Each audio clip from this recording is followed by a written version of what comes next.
पिछली कक्षा में हम लोगों ने वर्ब के बारे में पढ़ा। वर्ब क्या होता है, तो हमने देखा कि the word which denotes the action of a subject is called a verb. अब आज हम काइंड्स ऑफ वर्ब पढ़ेंगे। तो मुख्य रूप से वर्ब को दो भागों में बांटा गया है। दो प्रकार के होते हैं, एक होता है फाइनाइट वर्ब, दूसरा होता है non finite verbs. Finite verb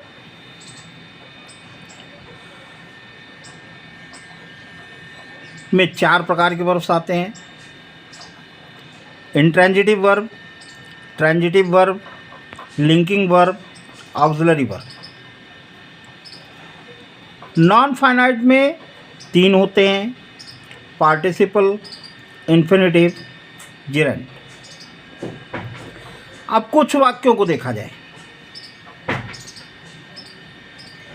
he goes to school daily.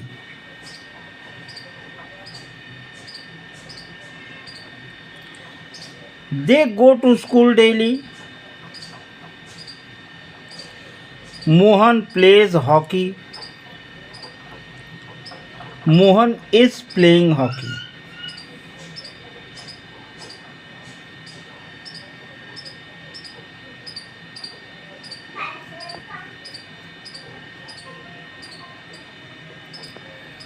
In verbs का में हम देखते हैं कि जैसे जैसे सब्जेक्ट बदलता है वैसे वैसे इन वर्ब्स के फॉर्म भी बदलते रहते हैं। तो हम कह सकते हैं कि जिन वर्ब्स का प्रयोग अपने सब्जेक्ट तथा टेंस के अनुसार अलग अलग फॉर्म्स में होता है वे वर्ब्स फाइनाइट वर्ब्स कहलाती हैं।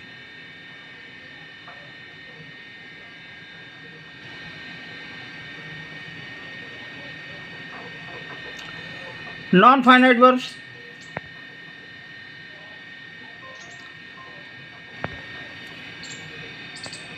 जिन वर्ब्स की फॉर्म्स पर सब्जेक्ट तथा टेंस का कोई प्रभाव नहीं पड़ता है वे वर्ब्स नॉन फाइनाइट वर्ब्स कहलाती हैं। उदाहरण देखा जाए, he wants to go home. इसमें मेन वर्ब वॉन्ट्स है, यह फाइनाइट वर्ब है, क्योंकि अगर यहाँ हम सब्जेक्ट बदलेंगे तो ये वर्ब का फॉर्म बदल जाएगा। मगर टू गो यह नॉन फाइनाइट वर्ब है, इन्फिनेटिव है। यहाँ चाहे जितने सब्जेक्ट आप बदल दीजिए, इसका इस टू गो पर कोई प्रभाव नहीं पड़ेगा।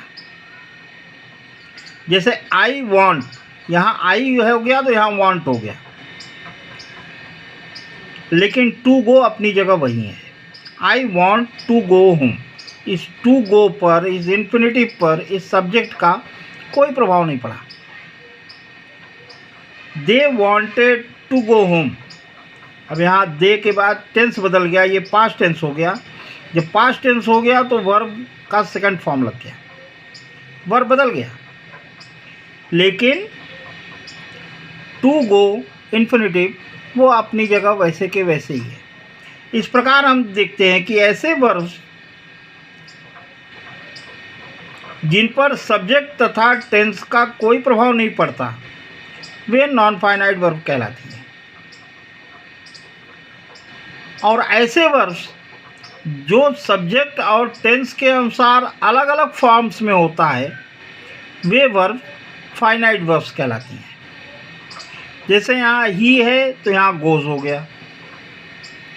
सब्जेक्ट अगर बदल गया, दे हो गया, तो वर्ब से एस आई एस हट गया, दे गो टू स्कूल हो गया। यहाँ देखिए वर्ब सब्जेक्ट के अनुसार बदल रहा है। मोहन प्लेज हॉकी, सिंगुलर है, प्लेज हो गया। Mohan is playing hockey, tense बदला, यहाँ प्रेजेंट इंडिफिनिट में है, प्लेज हुआ। अगर टेंस बदल गया यहाँ पर तो वर्ब का फॉर्म भी बदल गया।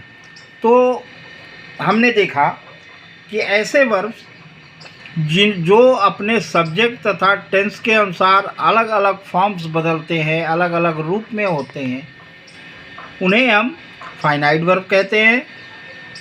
और ऐसे वर्ब्स जिन पे सब्जेक्ट या टेंस का कोई प्रभाव नहीं पड़ता, वो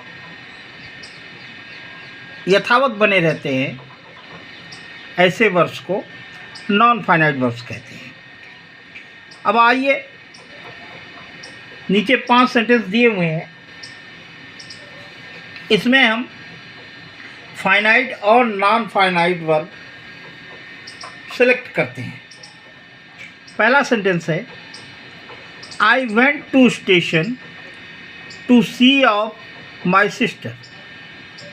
अब यहाँ देखिए फाइनाइट वर्ब वेंट, क्योंकि अगर यहाँ पे सब्जेक्ट या टेंस बदलेगा तो ये वर्ब बदल जाएगा, मगर टू सी ऑफ यह इन्फिनेटिव है, इस पर सब्जेक्ट या टेंस का कोई प्रभाव नहीं पड़ेगा।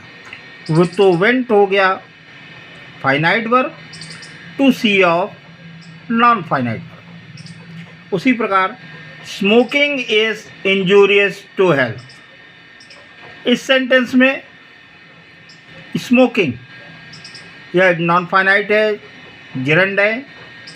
इज अगर सब्जेक्ट बदल जाएगा तो इसको बदलना पड़ेगा, यह फाइनाइट वर्ब है। Taking off his clothes he jumped into the river.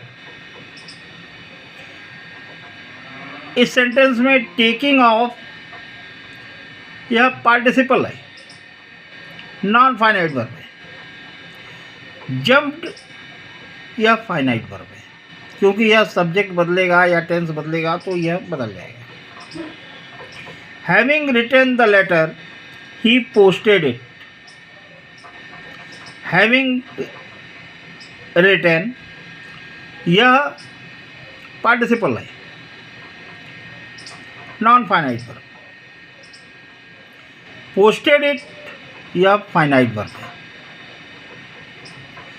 I saw a dead snake lying on the ground। इस सेंटेंस में saw फाइनाइट वर्ब है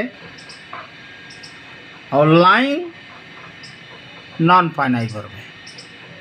तो इस प्रकार हम देखते हैं कि सेंटेंस में ऐसे वर्ब्स जो अपने सब्जेक्ट और टेंस के अनुसार अलग अलग फॉर्म्स में बदल जाते हैं, यानी सब्जेक्ट और टेंस के परिवर्तन के साथ उनका भी फॉर्म बदल जाता है, ऐसे वर्ब्स को फाइनाइट वर्ब कहते हैं।